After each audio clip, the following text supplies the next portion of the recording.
If you have said to yourself, I should write that, or if someone has said to you, you should write that, then I'm talking to you because you need to write. And that's why you're tuned in to Why Write.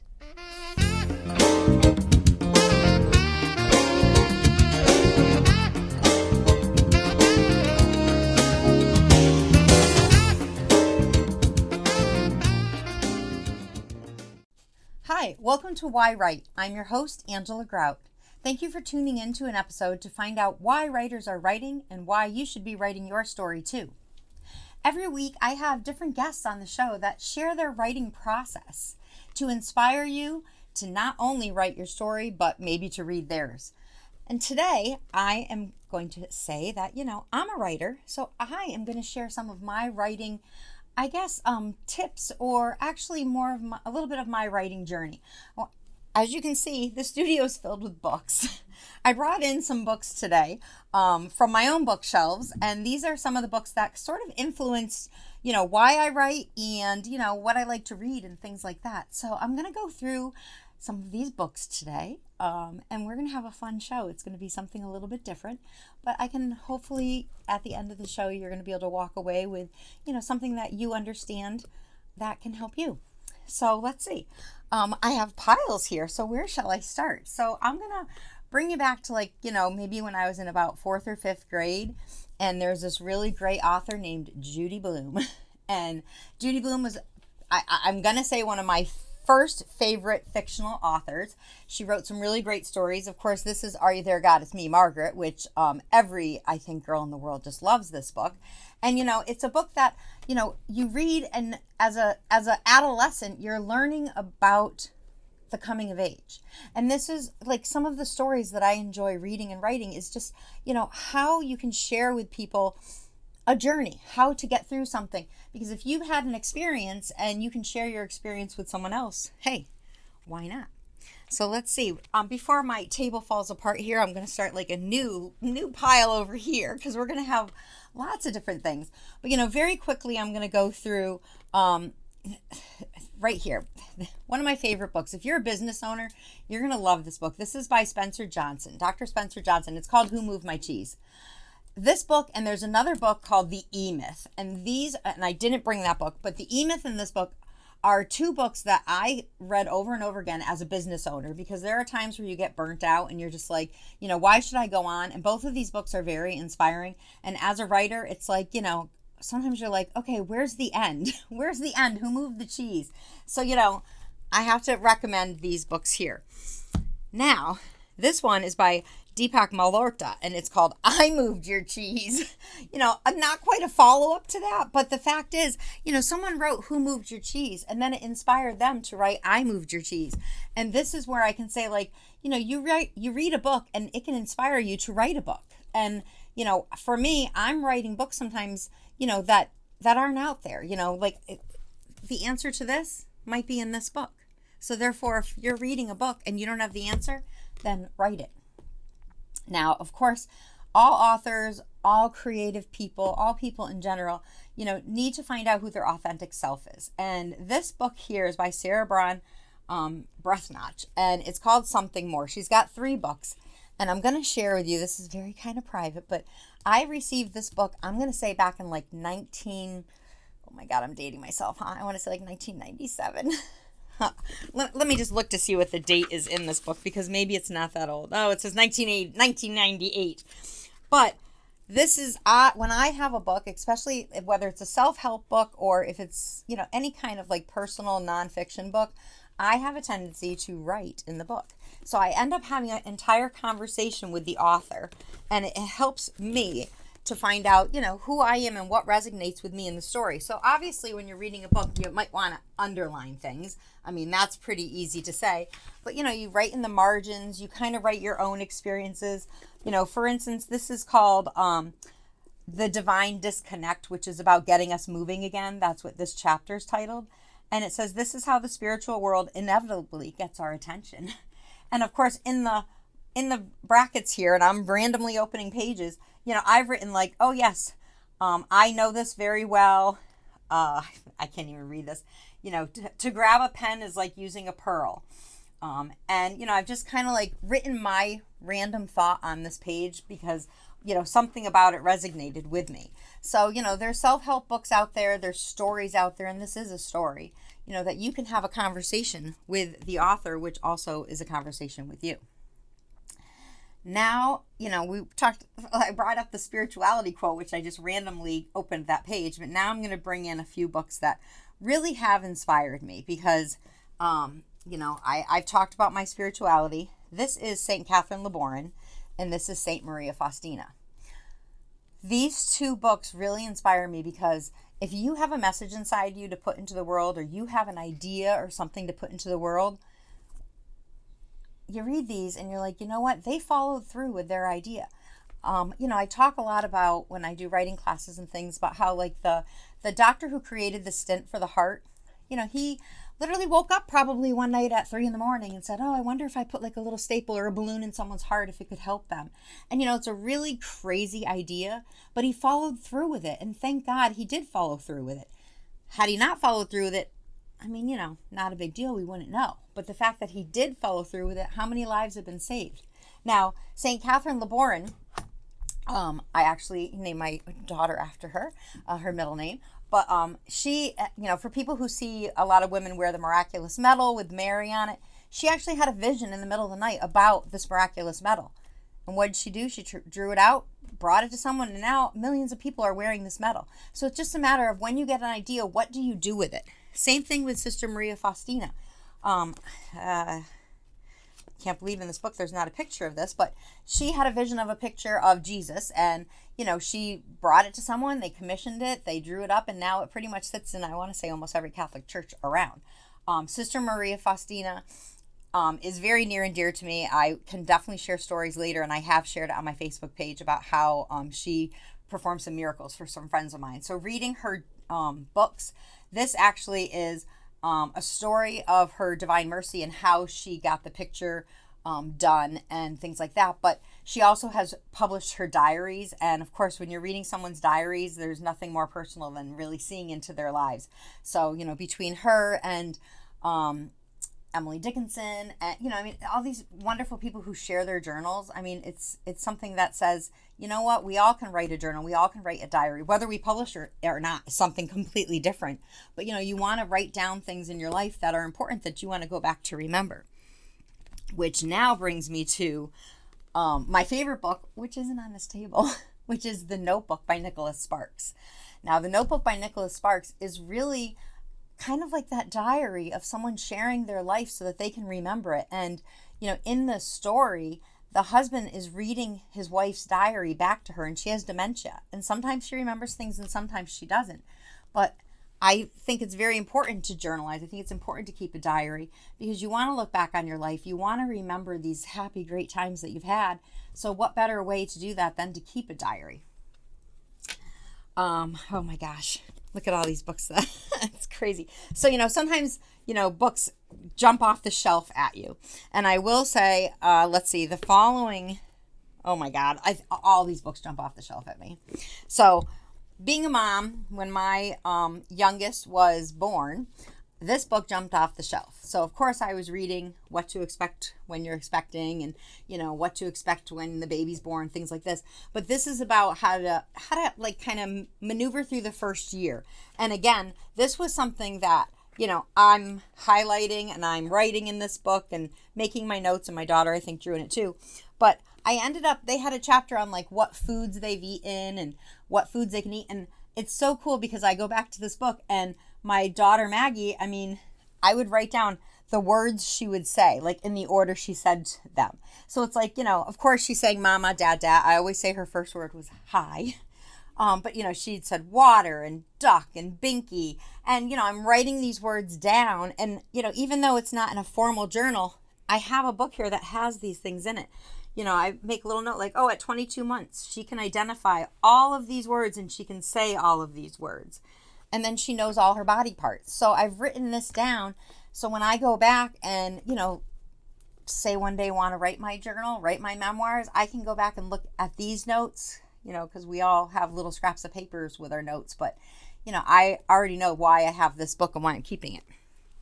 So another book that jumped off the shelf which someone had given me as a gift because it jumped off the shelf to them, is Tender Miscarriage, and it's by Paula Sapphire. And if you haven't read this, I want to say I recommend it, but I want to say it's a beautiful story. It was given to me literally the week I had a miscarriage. So, when you're in that very dark time, what are you going to do? And you feel like nobody understands what you're going through. And this book here, A Tender Miscarriage, fell off the shelf to my girlfriend. She gave it to me. And, when you follow your intuition, sometimes you know that you're giving the right gifts. Now, here's one. This is called, by Dr. Claire Weeks, Hope and Help for Your Nerves. Let me tell you, we all have nerves. We all have anxiety. When I found this book, it was at a time where it was after my miscarriage, but it was at a time where I was really contemplating, like, am I going to publish these books I'm writing? What am I doing with them? The anxiety and just trying to calm down to say, I need to take a breath. I need to find out, like, am I okay doing this? And, she writes a really great book that just kind of shares different patients' experiences, especially when they're going through sleepless nights and, just thinking, my stomach's in knots. I'm so nervous about doing this. And it really, is a way to break the cycle of fear. So, here I am sharing my books. Let's get to something a little bit more lighter hearted, I guess, which are my love of flowers. So these two books here, which are by two different authors, but they are both floral journeys. Oh my God. These are like just the language to my soul. This one is called The Language of Flowers, and this one is Flower Confidentiality. And, sometimes you think you're picking up a light read. Well, for me, I was picking up a soulful read.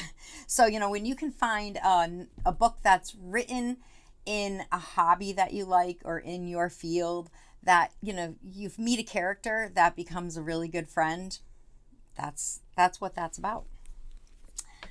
And they're very colorful too. So, we were going lighthearted. So, all right, let's start with this. I'm going back to religious things for a minute. We got Mother Teresa. This is called Do Something Beautiful for God. It's a book that's not for sale. And that's because they tend to give these out in a lot of communities.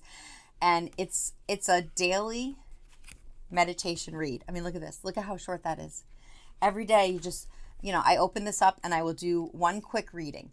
And, I'll admit I'm a little obsessive with books. So I have 5 books I pick up in the morning to read, but they all have quick readings.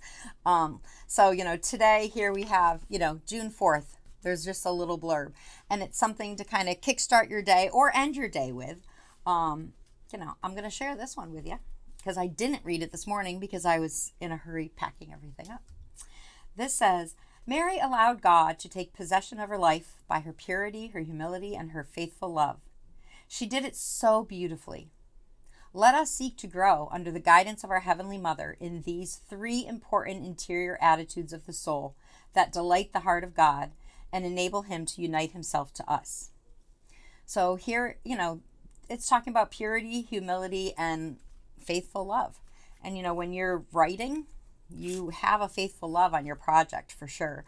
And when you're, writing from your heart and that the story is important, there is a sense of humility there, which also brings out, sometimes a little case of the nerves.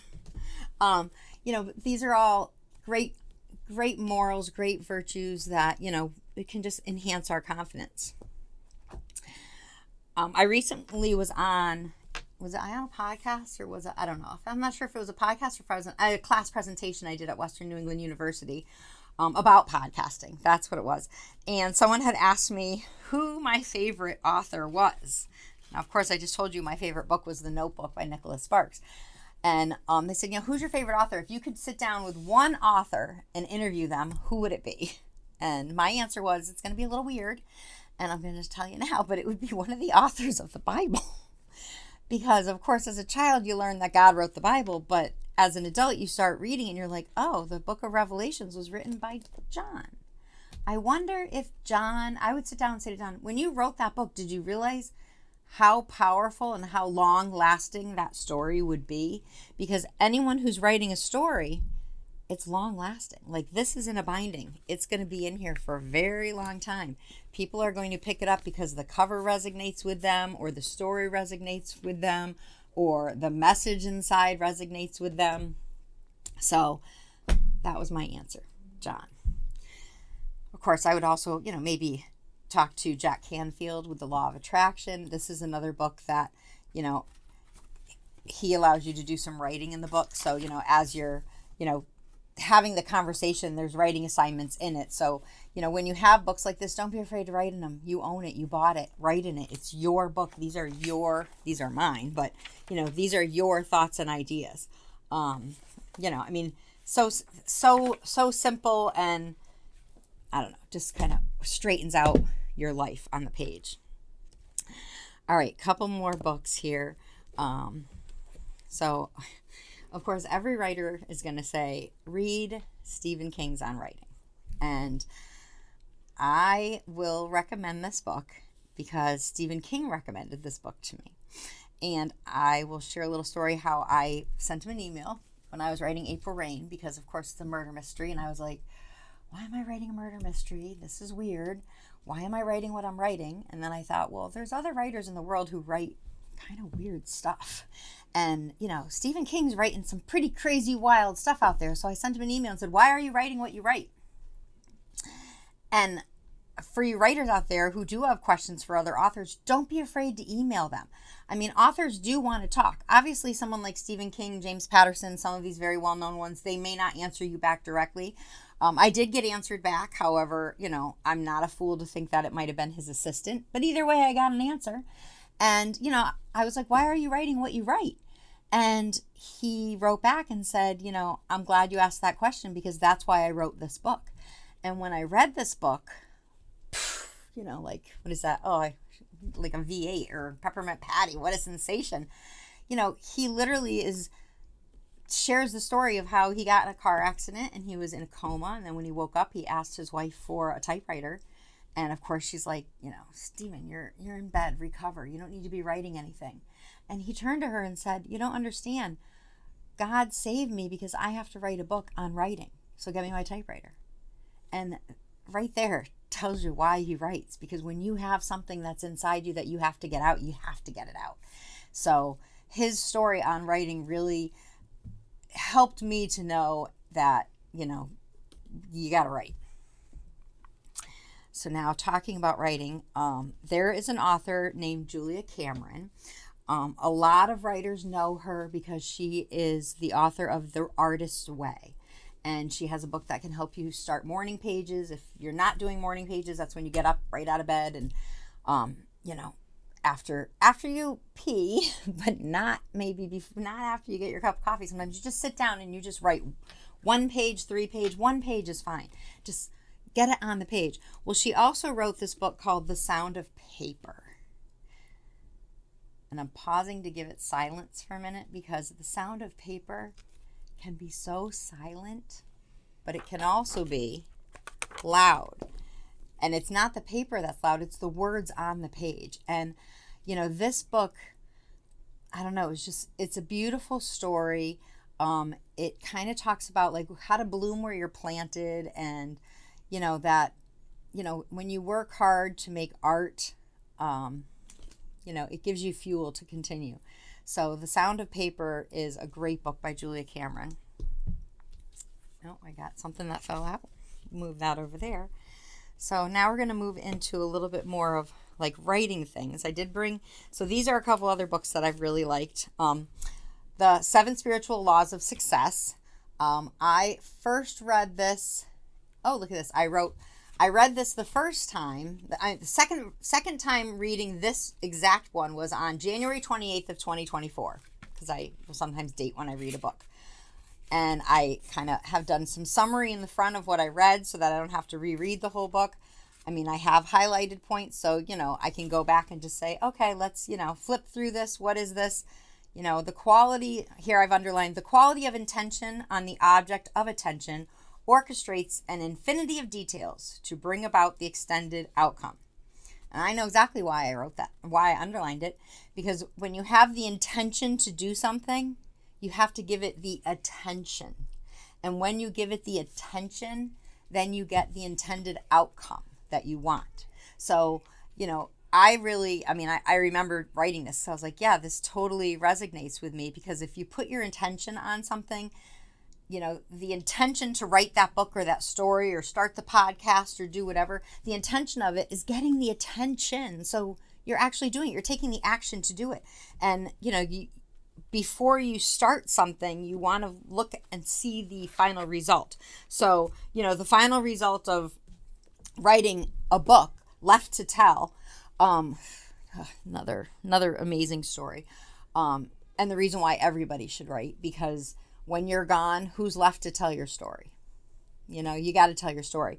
But, I got sidetracked when I picked up this book, because now the book is talking to me. But, when you have the intention to write the book, so, Immaculate, she thought, okay, I'm going to write the book Left to Tell. Does she see the vision of the end? Does she see this cover in her head saying, someday I'm going to publish this book? Some people do. Some people really do. For me, I still see the movie April Rain that needs to come out from my book, April Rain. But of course, if you don't see that cover, don't worry about it. It will come to you. Just write the story. But here, in this story, she obviously, had the intention to tell her story. She gave it attention. And now here the outcome is of this book. And, this is a story about genocide in Rwanda, and it was in 1994, which, it's a true story. It's a very interesting, and I want to say a little bit hard to read memoir, at least for me, because I know exactly where I was at the time where she was in this place. And it was interesting because when you're reading someone's memoir and they have the dates in there, you resonate with their story a little bit more. And for her, she was going through this, hiding out so that she's not going to be murdered. And that same week, I'm getting married. That's what's going on in the world. All right. The Last Valentine, awesome book. I never realized until I picked it up today or yesterday when I got it out of my bookshelf is, it's about someone getting letters in their mailbox from someone who's passed away. Like the letters got delayed and got to them afterwards. And a lot of my books end with a letter, so I just realized that it really influenced my writing. Of course, if you've heard from anyone from heaven and you've gotten a hello from heaven, good book to read, help you to understand what's going on with that. So now, here we get into some other ways that writers can use books to write. Outlining your novel. Learning to outline your novel. I've outlined this book to help me outline my novels. My book, Being in My Breast, which I just finished, it's not out just yet, but it will be. So that book, I did outline it. It was an outline from the beginning so that, I wasn't quite a pantser with it. And, learning how to outline was definitely helpful. Joining writing groups online is also helpful because I learn from other writers that way. And I also become a beta reader for some. So Jerry Jenkins, as we know, is a very well-known author. And Jerry Jenkins wrote this book. I became a beta reader for him so that I could give him a review to put out there. And, so he sends me an ARC copy. An ARC copy is an advanced reader copy for people who don't know that. And this book, helped with marketing and promotion. So for his book. And while I'm reading this, it's also, he gives you notes on, how to market and promote books because he's sharing what he's doing. So joining writers groups and things definitely can help you with that. Now, the Screenwriter's Bible, as you can tell, I really like it. I have a lot of pages ticked off. So if you're writing a screenwriter, if you're writing a movie, you need that. But if you're publishing, this book gets published every year. I don't buy it every year. This is the 2015 Writers Market. And it has a list of all of the publishers, all of the literary agents, their addresses, what they're looking for, how to submit to them, when their submissions are open. So I, kind of comb through this and I would highlight and underline or, dog ear a page for, ones that I might think might be interested in something that I'm doing. So like this one here is, let's see. Bethany House Publishers, and I highlighted this, that they consider a one-page query if you send it by fax. And then it tells you that they give you 50% of royalties. And, so it tells you all about these things. So, I highlighted it and said, I'm going to think about them. All right. Are we having fun yet? So, this book here, look at this, says publish this book. Publish this book. I would love to get Stephen Markley on the show, because this book, man, I found it. Let's see, what's the date that I read this? Oh, did I date it? Let's see, 2011. So, of course, I see this and I go, what is this book about? I want to publish a book. This is a hilarious, fun, and educational story about how Steve Markley published this book. It's the journey of publishing this book. He writes the story of publishing this book as he's writing the book. Very, very cool, very clever. And now, of course, we get to some of my journals that I'm going to quickly share. Because, if you're writing, here's some things you might want to do is number your journals. So, like, this is journal number 17. This is 45, 49. Just kind of random, 28. I'm not a huge fan of the spiral bound. I like them because you can, fold them over when you're writing. Everyone's got to find what they like. I got things taped in here. Let's see. This is from 2019. So I will share, one of the important things to do is date your pages. So at the top, I wrote Monday, 9/9/2019. I wrote exactly the location I'm at and the time I'm writing it, because when I'm rereading this, it's going to bring me back to that space so I know what I was doing. This one here is a class from 2017. So, not only have I written what it is, but I also have a little index in here that's telling me what stories are in here. And wow, back then, let's see. This was from November 2027. Oh, wow, this is my Akna story. I'm still working on it. It's almost done. This is called Creating a Bridge.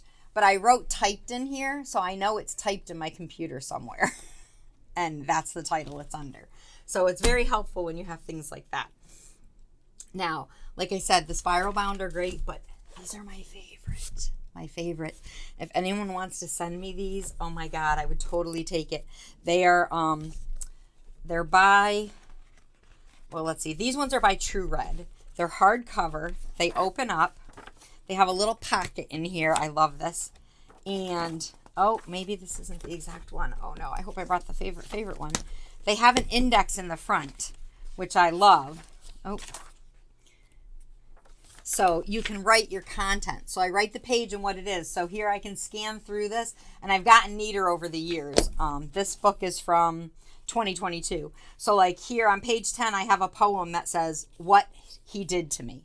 What He Did to Me is a poem that's in April Rain. It's also turned into a song that's going to be in a musical that I did. But it's like I can kind of quickly scan through this to find out what's written in them.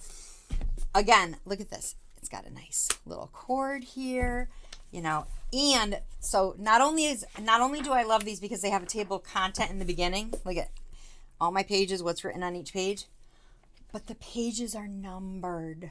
Like, I love that, because here I have to hand number every single page, which isn't a big deal, but when you get it and it's already hand numbered, come on, that's awesome. Then of course, it's got your little tags so you can put it in it. The process that I do when I'm writing is, let's see, this is, so again, I've dated it September 10th, 2011 at 10 a.m. This is where I am. I was taking a Zoom class. I write who's in the Zoom class with me.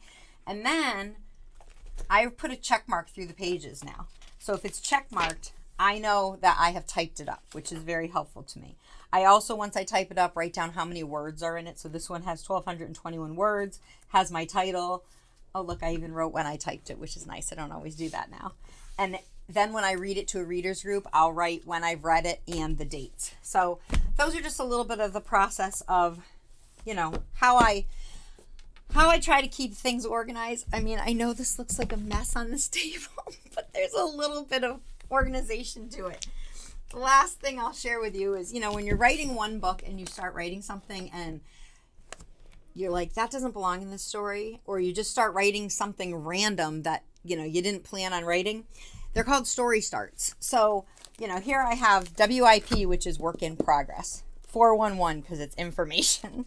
This is my labeling. So this is my writing, so these are all different projects that I've started. So for instance, I have, let's see if the Akna's in here. That would be really great. So here's one. I don't have a title to this, but I've written it. I've typed it up. It's a story start to a story. It's called Beach Days. Yes, that's going to be a good story, I think. Well, it is a good story, but just to be able to kind of put them all in some sort of fashionable order so that, when I am done with the process of one story and I want to move to another, then I can kind of look and say, okay, what one do I want to work on? I call it my docket sometimes. That's on my docket to write. So I hope this show has been very educational for you. These are just, maybe not even half of a bookshelf in my house, and I probably have, I don't know, I'm going to say 12 bookshelves in my house. So there's a lot of books that have influenced me. When I buy a book, and I tend to need to keep them, so it's hard to purge them. But if you're interested in finding out any more information about these books or other books that have influenced me, please send me an email at angelamgrout@gmail.com. And if you have questions about how to organize your work or what to do with your story starts, again, drop me an email. I'll be happy to answer it and try to help you out, because that's what this show is about. Writers helping writers. And I'm a writer. I got a couple books here. My books are available on Amazon and of course at my website at angelamgrout.com, or you can go to y-write.com. And every week, I'm here, and I hope you join me more and more and subscribe to the YouTube channel so that, you can get educated to read books by authors who have taken the time and the intention and given attention to writing the stories, and also to give attention to your own writing. So because today's been a little off the charts, and I usually give a prompt, I'm not going to give you a prompt today. I'm just going to let you digest everything that I've given you.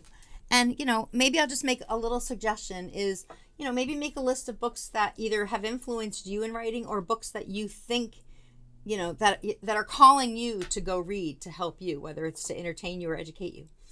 And that's about all I have for today. So thank you for joining me on this episode of Why Write? And I will see you next time. Have a great day. Bye.